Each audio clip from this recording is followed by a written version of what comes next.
Hi everyone, it's Ren here. I hope you're doing well. And in this video, actually, I'm going to continue down a path that I started exploring yesterday. And that path is that of just looking at online descriptions of INFJ and trying to kind of have a spontaneous reaction to them to sort of see if I consider that I relate to them, whether they resonate a bit, very much, not at all, that kind of shtick. So I had a little fun looking at the INFJ 16, or the INFJ description of the 16 personalities website yesterday. People have been interested in that video, which has encouraged me to sort of strike while the iron is hot and make another one. Hopefully with a sturdier camera. I'm not sure if it will be. It seems to me that it is. I put my phone on just this big box, very heavy box, full of like Final Fantasy video games. So it's an old thing that I haven't touched in decades. It's a nice piece of antique memory there. So in the comments to that video on the 16 personalities description of INFJ, there's a subscriber, well actually a viewer, I'm not claiming that he's a subscriber, by the name of Kika, says, in my opinion, probably the best site that really describes INFJ is, in the most realistic possible way, is Stellar Maze. Please read the article about INFJs least likely to be who you think they are. So that's the name of the article. And I'm not sure if Kika was saying that I should have a look at it to change my opinion on the fact that the descriptions of INFJs online tend to be inaccurate, or whether he was encouraging me to do a video on it, commenting on it as I'm discovering it in the style of yesterday, the one I made yesterday on 16 personalities. And so I asked him the question. Actually, I didn't ask him the question. I'm talking nonsense now. I thanked him for the suggestion and I said I would consider making a video. This is the video. So I've got the INFJ article. It is so exciting. I've got the INFJ article in front of me now. INFJ least likely to be who you think they are, and I'm going to be reacting. I'm going to give you like the reaction in the raw of an INFJ, looking at the article that is supposedly, and I know that Kika is not the only person who considers that this article is quite accurate, a description of the INFJ type. In fact, I read it last year at some point, and I don't really remember the detail of it, but I remember thinking it was kind of interesting. So hopefully this will turn out interesting. The first reaction, and I hope it will not be considered to be an intolerant reaction, is that Stellar Maze says that it is about Myers-Briggs meeting astrology. So I don't know how much astrology will be involved in this. I'm quite skeptical regarding astrology, so hopefully this will not dampen my reaction. So after all this lengthy introduction, let's start with the article. It's quite long, so it might actually take some time to get through it, but let's get through it. I might skip some parts or read fast, we'll see. I'll try to adapt as I proceed. So, first paragraph. INFJs are one of the hardest of all types to type. The reason for this is because of their ability to blend with the environment they are at any given time. This is achieved via FE, which I call their chameleon function. So this is absolutely true. INFJs, social chameleons. FE is like hyper good for this, but I should add that FE being auxiliary to NI is even better for this. It's never just FE, it's NI and FE together. And you'll notice that an ENFJ is actually, in many ways, an ENFJ who's an FE dominant. In many ways, an ENFJ is more social than an INFJ, and so more socially apt because they love being social. But they're not as much chameleons, like the ENFJs I know, they tend to, sure, they have that FE adaptation sense, but they're more often sort of themselves, an INFJ adapts and uses chameleon methods because they enjoy sort of using that skill for the purpose of being able to be in a place in a way that is bearable to them, because they're introverts, so they're not going to always enjoy the dynamics of a place. And often the chameleon side is going to come out when they're trying to adapt, not just to the environment, but adapt to their own sort of enjoyments of the environment. And they do it a lot more than ENFJs, in my opinion. So that was the first paragraph. Typically, how this manifests is that an INFJ will be hard to notice. They are hard to see. You could be talking with one and have no idea that you are talking to a person of this type. Because of their chameleon quality, they will embody whatever their delicate gyroscope tells them to embody at any given time. INFJs have a tendency to balance out interactions such that if the person they are talking to is too active, they will take a passive role. If the person they are talking to is too passive, they will take the active role. Like the tides, they constantly shift, and their personalities are difficult to peg down. They instinctively resist categorization, and so if they sense that they have been carrying on in one mode for too long, they will change it to something else. So I think, still, to me, this is quite true. To say that an INFJ is hard to notice, as far as I'm concerned, that's true, and at the same time, it's not true. It depends on on what is meant. If it is meant that the person that is the INFJ is hard to notice, I don't think it's always true. I think it's a cliche. INFJs can be quite charismatic. But if what is meant there is that the INFJ-ness of a particular person who is not in themselves hard to notice, if their INFJ-ness is hard to notice or to peg down, definitely. Because they adapt so much, because they're capable of talking more than the other person if the other person is very silent.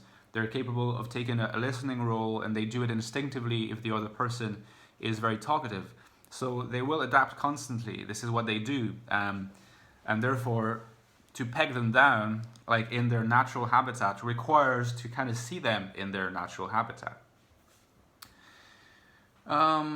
Now, this is all true as regards the INFJ outer mode of presentation, the article says. You will have little idea that this person you are standing to and perhaps holding a conversation with is one of the most awe-inspiring and creative geniuses you could perhaps chance to meet.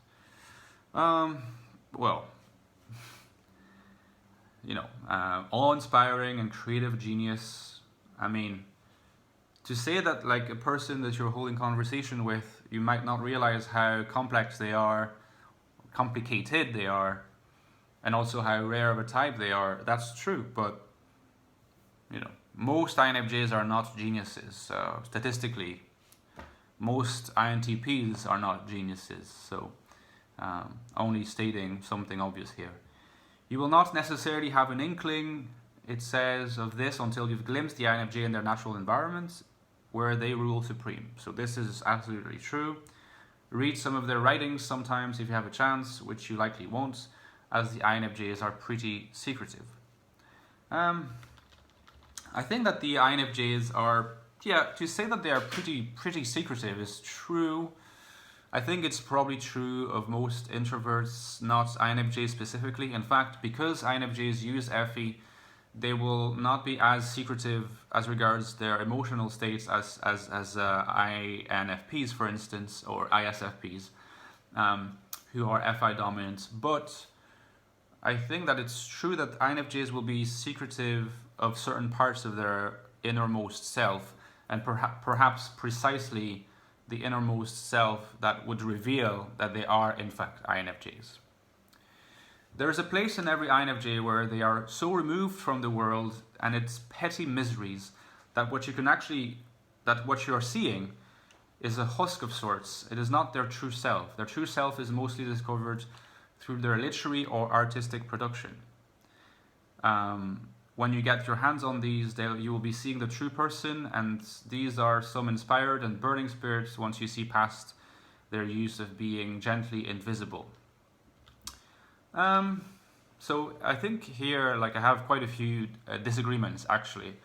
The first disagreement that comes to mind is that, again, it's a bit of a generalization to say that INFJs are always literary or artistic. There are INFJs who are not particularly literary and INFJs who are not particularly artistic, at least not more than another type. You know, you have INFJs who are mostly in the domain of science. Not saying that a very scientifically minded INFJ will be insensitive to art or literature, but to say that they have literary or artistic productions is quite a strong assertion. You know, it means that the INFJs always produce literature or art, which is not true. And then the other thing that I disagree with is to, again, talk about INFJs as being gently invisible. No, I disagree. I think that INFJs, you know, if you're a type that is capable of having charisma, and I made a video on that recently, you're not going to be gently invisible. What might be invisible will be your INFJness, because part of your charisma is to be able to make everyone feel at home with you. Now, if your talent is to make everyone feel at home with you, to some extent it means that you adapt to them, which means that you're not going to be presenting them with your NI only. If you are doing that, or if you are doing that mostly, then they might be able to identify that you're INFJ, but also that you're a bit strange, probably, and therefore that you're not going to be able to make them feel so at home. But because you have a kind of interplay between the different functions that makes you specially gifted to make them feel at home, they will feel at home, and they will find you that you have a presence, a warm, charismatic presence, but they will also struggle maybe to identify exactly where your identity lies. So that's your identity that's invisible to some extent, not yourself. Yourself, I think, the INFJ self is not invisible. And not necessarily gentle, by the way. You see, INFJs don't want to be discovered, or at least they are highly ambivalent about it. They will tack and shift and throw off the scent, they say. They're saying, I dare you to discover me. They do this because they are very sensitive to being misunderstood. So I think this is mostly true. Obviously, the language is a little bit, what's the word, metaphorical, or a bit hyperbolic. Yes, that's the word I was looking for. But at the same time, I think it's true. Being afraid of being misunderstood and terrified of being upset by the fact of being misunderstood, it's a very defining trait of INFJ-ness. At least I have that trait. They cannot bear distorted meanings, which is why their works are often concealed from profane eyes and ears. You know, my work is not, for example, is not concealed from profane eyes and ears. But what's true is that I have a tendency to make my work hard to understand for the profane. And I guess that's what the paragraph captures. So in that sense, it is true. The whole INFJ existence is bound up in hiding and concealing their true nature. They will reveal it at pivotal moments, when they sense the timing and circumstances are right, but they may never reveal it as much as they would like to, or as much to others would like them to, once they get a taste of the true INFJ nature. I think, you know, again, you can take this as metaphorically true. It's difficult for an INFJ to reveal their true nature because they are often inhabiting a world in which they are only themselves fully when they are super comfortable on their own most of the time, or with close ones. When they are in a social background, they adopt so many different possible personalities that it becomes hard to know them. INFJs are in high demand, and they are often ignored by those that demand them so much. But until these people that want the INFJ to manifest their true nature can see the INFJ as they are standing there in their shroud, the INFJ will stay concealed. They want to be discovered, but they expect you to do the footwork. Um, I think in a way this is true. You never want to sort of tell someone, look at me, this is how I really am. You know, like you want them to do the footwork because the assumption is that it is only by doing the footwork that they can really understand you as an INFJ. If you were to tell them, it would be like it would be like someone wanting to learn Russian and just uttering Russian sentences to them, wanting them to repeat them. They will not be able to repeat them because they have not mastered the grammar, you know, the vocab. So they sort of need to learn that by themselves so that they understand the sentence, right? Well, you can apply that analogy to the INFJ-ness. It's important that the other person sort of gets a grip of the whole architecture before you can reveal your true self, so that having understood the architecture prior to revealing your true self, they will understand the essence of your true self. Wow, this article is very long, so I'm not sure if I'm going to read the whole thing. Yes, many INFJs, whether they admit it or not, see themselves as special. They know that they are rare, and they know that they have very unique things to offer. The thing is, they cannot often find a reason or a motivation for offering them. It is frustrating to them, and it often takes an extreme crisis of one sort or another to get them past this inertia to manifest.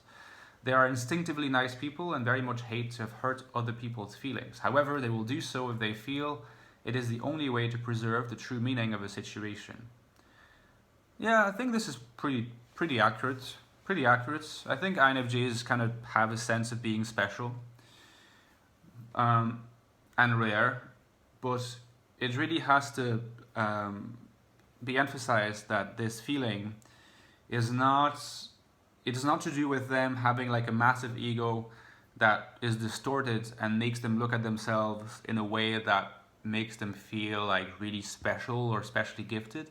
No, it's I think the product of mainly two factors: the fact that NI dominants are rare, so it's hard to be able to relate to people in such a way that you'll think, okay, there are people like me out there. You know, because this doesn't often happen, you end up thinking that you're somewhat different. It's not a quality, it's not a judgment of value regarding yourself or other people, it's just a statement of fact. The other factor I was thinking about is the fact that when you're an NI dominance, you relate to the world in this kind of floating, detached manner that is at the same time close to people and distant from them. It's like alternating between one and the other, which has, existentially speaking, the texture of being kind of different, special. Not as a result of anything else than how NI manifests itself for the INFJ, and I suspect the INTJ also. Blah, blah, blah, blah, blah. They are protecting the self that they have been painstakingly building up since they were young. To them, the self is the most sacred thing imaginable. This pleases me to read this, because I feel like I have a very developed sense of self, and sometimes, people tend to, assume that INFJs are selfless, that they are altruistic and therefore selfless. But you can be relatively altruistic whilst having a strong sense of self, and I think that's very much my case. You have a self that needs to be strong because you are so rare and you are so in such difficulty to connect with others in a deep way that as easy as it is to connect with others superficially for an INFJ, is very hard to connect in a deep way, because they're the ones who adapt more than the others in many ways. The others don't notice that, but that's what they do, the INFJ. And they do that because it makes them feel better. They're sensitive people. They need to feel like they're in a harmonious environment. Otherwise, they get stressed out. But still, price to pay is that deep down, they don't feel that like they connect easily.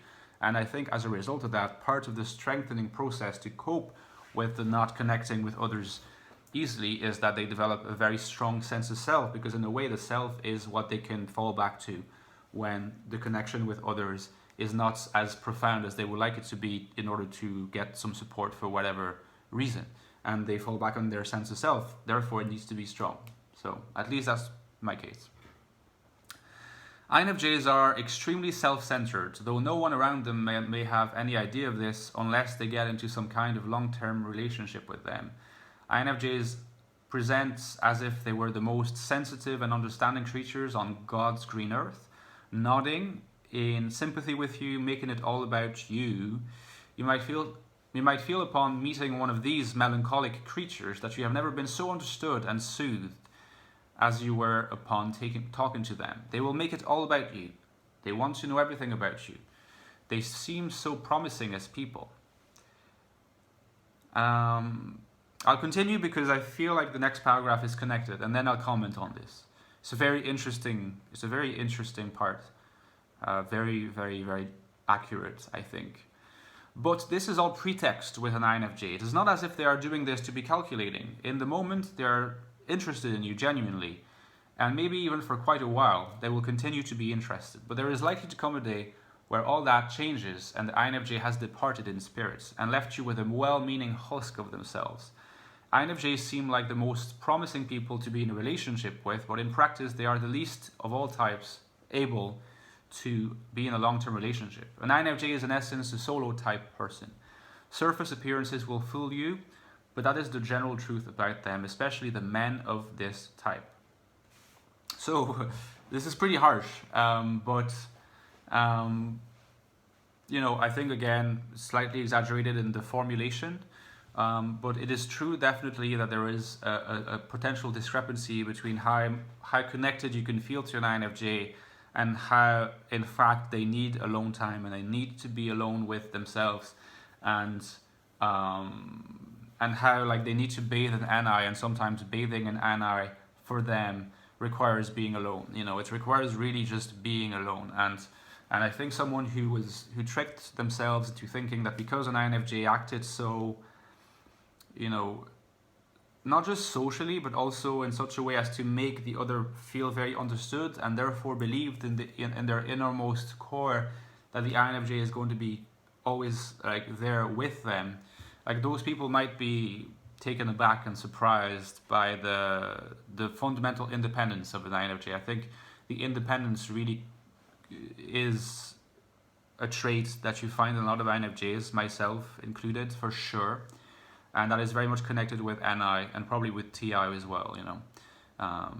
We need alone time, and someone who needs a lot of alone time has to be independent, because otherwise, how will they cope with it? Now, as for INFJs being the least likely to do well in relationships or to be able to be in a long-term one, I don't see evidence of that particularly. I see like a lot of INFJs causing trouble to the other person because they're struggling to understand how they function, but they mean well, and sometimes that can work very well. So I don't think that's true necessarily. Not long-term relationships depend on many other factors than this. An INFJ is usually married to their art or philosophy, so this probably would relate to me, although I'm in a relationship and I'm very committed to that relationship. Just so you know, they're married to their muse, and my muse personally can be both philosophy and my girlfriend's, which usually doesn't take physical form in the aspect of a flesh and blood person. If they decide that you are their muse, then God help you. You better grow wings and speak angeles. INFJs are very unforgiving of faults in their lovers or spouses. They will make life a hell for their beloved, and yet it all began under the pretext of heaven. So, I don't know. This is not true as far as I'm concerned. I think that they will not make life hell for their beloveds necessarily, unforgiving of faults in their lovers or spouses. FE can be very forgiving sometimes, so I don't think that's true necessarily. Maybe that applies better to another type. I think that INFJs can be tough sometimes in a relationship with what they expect. They can be quite demanding, but it's healthy to have demands as long as you are able to reciprocate, right? And I think that for an INFJ, that's kind of true as it is for other types. So this idea that like an INFJ or an INFJ man in particular is like this kind of angel, right, hiding an independence philosophy or art obsessed devil in disguise that is going to reveal themselves down the line and upset the other party. I think that's a little bit fanciful, to be honest. I think that's again, I respect the idea that there can be a bit of a shock at the realization of the difference between how adaptable an INFJ is in a social setting, and then how it turns out that they plan a lot of these different things in relation to their need to be alone and their need to be independent. Sure, but it doesn't translate in them being the opposite of angels. You know, they're just people. They're just people with their flaws and their qualities, and they have their own flair. They have their own nuances to bring to the table. There's a few more paragraphs, but you know, this is essentially the idea. So because it's a long video, I'll stop here. Let me know what you think in the comments, and yeah, like overall, still stuff that I don't agree with, but overall excellent description of the INFJ as far as I'm concerned. It captures a lot of the different paradoxes, you know, that make the INFJ what it is. I think it ends up on a slightly too dark note, and that's a shame. There was no need for it, but let it not sort of darken your impression of the article. For the vast majority of it, it seems to have been written either by an INFJ or by someone who understands them very, very well. And on this note, I'll see you soon, guys. Let me know what you think in the comments. Have a great day.